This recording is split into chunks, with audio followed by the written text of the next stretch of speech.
Presents by Unique Films.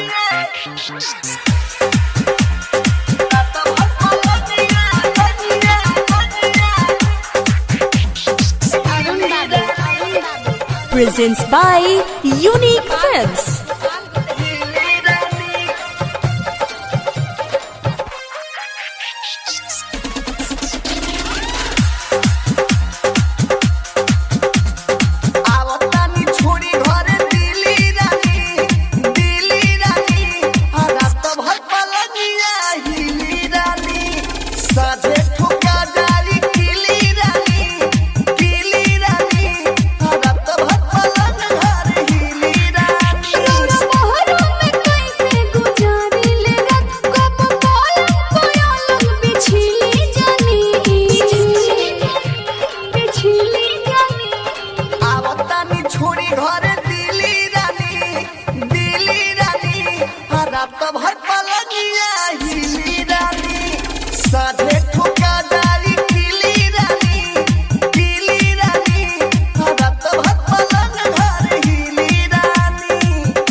Presents by Unique Films.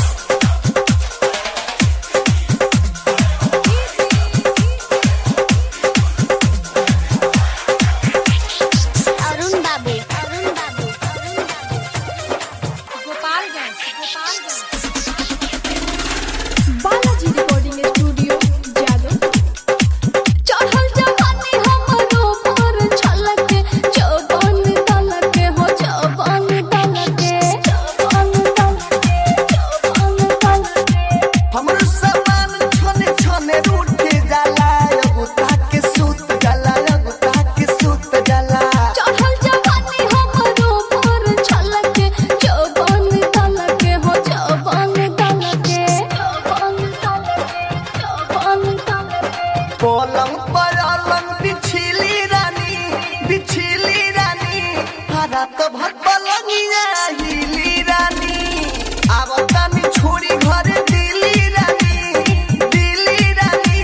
हरा तो भर पलंगिया हिली रानी।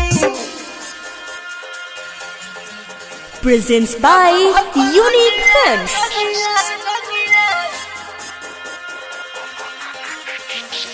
अरुण बाबू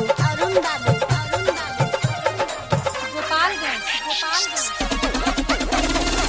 जोपन भइल बाटे रौरे दीवाना घर लागे जेल खाना घर लागे जेल खाना बिना में अरमान लागत नइखे अरमान जागत नइखे जोपन भइल बाटे रौरे दीवाना घर लागे जेल खाना घर लागे जेल खाना विदेशिया दौजी रसता पीली रानी भारत भर पलंग घर हिली रानी। साझे ठुका जाई पीली रानी भारत भर पलंग हिली रानी। रौरा मोहरा में कैसे गुजारिले रात कब पलंग बिछली जानी